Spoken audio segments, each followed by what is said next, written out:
नमस्कार। अगर आपकी रिपोर्ट्स में स्पॉन्डाइलोलिस्थेसिस की कंडीशन डिक्लेयर्ड हो चुकी है तो ये वीडियो सिर्फ आपके लिए है। इस कंडीशन में पेशेंट्स को कमर में दर्द हो जाता है और कभी कभी उसकी टांगों में दर्द या सूनापन भी महसूस होता है। इस कंडीशन में आपके कमर का जो मनका होता है, जिसे हम वर्टिब्रा बोलते हैं, वो आगे की तरफ या पीछे की तरफ स्लिप हो जाता है। मैं आपको नज़दीक से दिखा देता हूँ। अगर मान लीजिए ये वाला मनका आगे की तरफ स्लिप होगा तो इसे अंटीरोलिस्थेसिस कहा जाएगा, और अगर यही वर्टिब्रा पीछे की तरफ स्लिप होगा तो इसे हम रेट्रोलिस्थेसिस कंडीशन मानेंगे।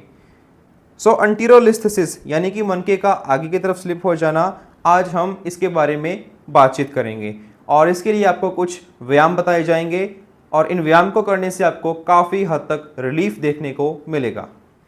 हमारे पहले व्यायाम में हमें सबसे पहले सीधे लेट जाना है। उसके बाद हम हमारी दोनों टांगों को मोड़ लेंगे।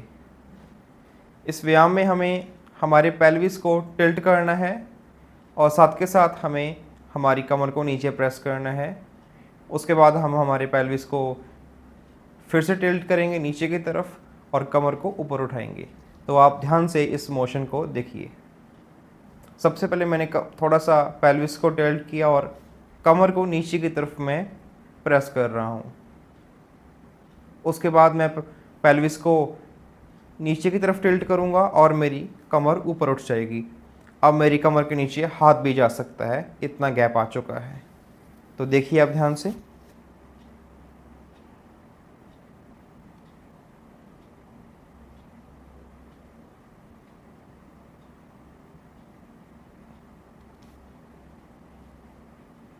जब हम हमारी कमर को नीचे की तरफ प्रेस कर रहे हैं तो इसमें आपने बड़े ही ध्यान से इसे प्रेस करना है, क्योंकि यही हमारे फॉरवर्ड स्लिप, जो हमारा अंटीरोलिस्थेसिस वर्टिब्रा हो चुका है, उसको नॉर्मल लोकेशन लाने में मदद करेगा।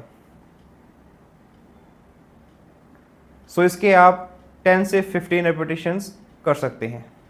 हमारे दूसरे व्यायाम में भी हमें सीधे लेटना है। उसके बाद दोनों पैरों को मोड़ लेंगे। दोनों पैरों को मोड़ते हुए हम हमारे हाथों से घुटनों को पकड़ लेंगे।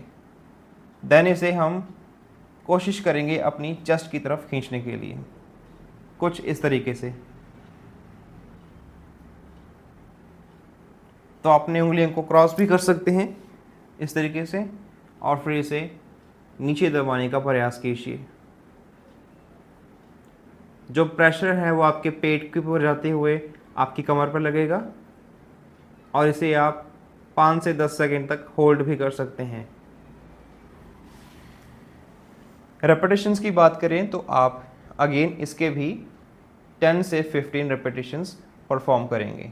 हमारी थर्ड एक्सरसाइज में हमें कुछ इस तरीके की पोजीशन में आ जाना है। इस एक्सरसाइज को अक्सर कैट काउ स्ट्रेच बोला जाता है, लेकिन हम इसे में काउ स्ट्रेच करेंगे। कैट की पोजीशन में आना मना ही है। आप इसे बड़े ही ध्यान से देखिएगा। सबसे पहले हम ऊपर जाएंगे कुछ इस तरीके से और उसके बाद हम अपनी कमर को सीधा कर लेंगे। देन अगेन ऊपर जाएंगे, यहाँ पर 5 सेकंड होल्ड करेंगे। 1 2 3 4 5।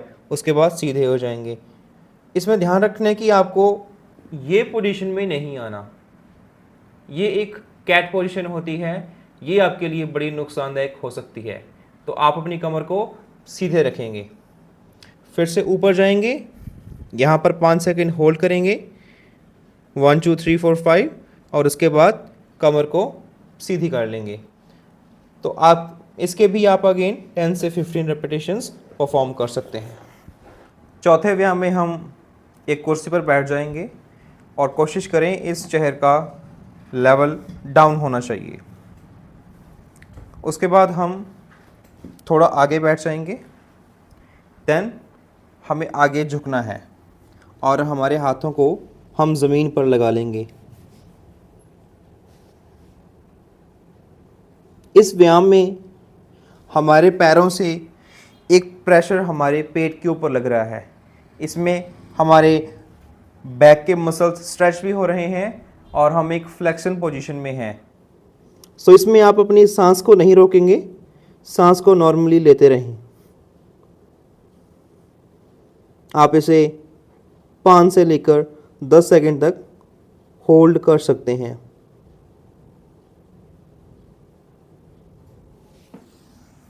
अगेन आप इस एक्सरसाइज के 5 से 10 रेपिटेशंस परफॉर्म कर सकते हैं। शुरुआत में आप 5 कीजिएगा, उसके बाद जैसे जैसे आप कंफर्टेबल होंगे वैसे वैसे आप इसमें इम्प्रूवमेंट्स और रेपिटेशंस इंक्रीज करते जाएंगे। हमारी 5वीं एक्सरसाइज में हमें कुछ इस तरीके के पिलो का यूज़ करना है। अगर ये ऊपर से थोड़ा सा राउंड में होगा तो ये और अच्छा रहेगा। सो हमें इसके ऊपर उल्टे लेटना है। आपका जो भी वर्टिब्रा या मन का एंटीरोलिस्थेसिस कंडीशन में आया है, आपको एग्जैक्ट सेम उसी के ऊपर इसे लगाना है, कुछ इस तरीके से। आप ध्यान ये रखेंगे, आपको पता होना चाहिए कि हमारे पेल्विस यहाँ से शुरू होते हैं, इससे ऊपर हमारे मन के शुरू होते हैं L5, L4, L3, L2, L1। तो अगर आपका L3 वर्टिब्रा एंटीरोलिस्थेसिस कंडीशन में आया है तो इस पिलो का जो ऊपरी हिस्सा है वो L3 के ऊपर ही आना चाहिए, तभी ये फायदेमंद रहेगा। ये आपके पेल्विस को या ऊपर वाली थोरेसिक स्पाइन को कवर अप नहीं करेगा। सो आपने इसके ऊपर बड़ी आराम से उल्टे लेट जाना है। सांस को आपने रोकना नहीं है, आप नॉर्मल तरीके से सांस लेते रहेंगे। आप इसे 5 मिनट तक भी होल्ड कर सकते हैं। धीरे धीरे अगर आप इसके ऊपर कंफर्टेबल हो जाते हैं, यानी कि आपको अपने पेट में कोई पेन नहीं हो रहा है, तो आप इसे 5 से लेकर 10 मिनट भी होल्ड कर सकते हैं।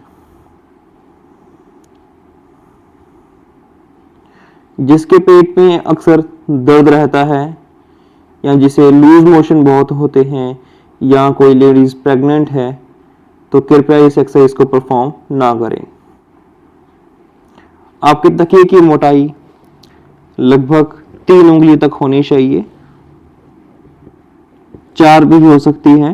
ये डिपेंड करेगा मरीज के मोटाई के ऊपर। अगर आपका पेट बहुत ज़्यादा बड़ा है तो आप हो सकता है इसे कर ही ना पाएं और ये आपके लिए इतना फ़ायदेमंद भी नहीं रहेगा। कुछ पेशेंट्स तो उल्टा लेट भी नहीं पाते क्योंकि उनका बहुत बड़ा पेट होता है। तो आप बाकी एक्सरसाइज कीजिए। इसकी मोटाई को आप धीरे धीरे बढ़ाइए, यानी कि आप शुरुआत 2 उंगलियों जितने मोटे तकिए से भी कर सकते हैं। अगर आपको कंफर्टेबल होता है, कोई पेन नहीं होता है, तो आप धीरे धीरे इसकी मोटाई 4 उंगलियों तक भी ले जा सकते हैं। हमारी लास्ट नंबर 6 एक्सरसाइज में हमें सीधे लेट जाना है। इसके बाद हम हमारे दोनों पैरों को मोड़ लेंगे। अपने हाथों को आप अपने फ्रंट थाइज, जांघों के ऊपर रख लीजिए। इसके बाद हमारी गर्दन को सीधे रखना है और इसे ऊपर की तरफ लिफ्ट करना है और पेट को नीचे की तरफ प्रेस करना है, कुछ इस तरीके से।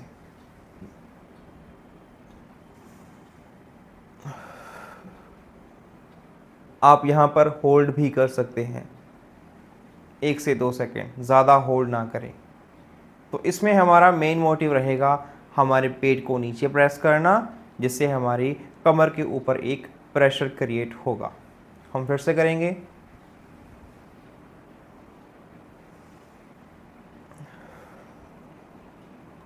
जब आप नीचे जा रहे हैं तो आप अंदर सांस भरेंगे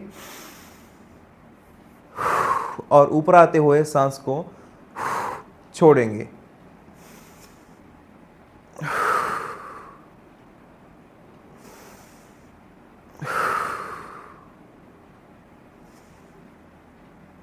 सो इसके भी आप 10 से लेकर 15 रेपिटेशंस परफॉर्म करेंगे।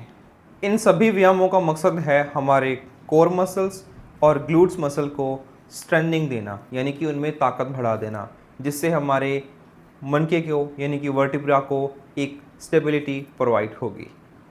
कुछ ज़रूरी बातें, अगर आपको इन व्यायाम करने के दौरान या व्यायाम करने के बाद दर्द होता है या दर्द बढ़ जाता है तो आप इन्हें कंटिन्यू नहीं करेंगे।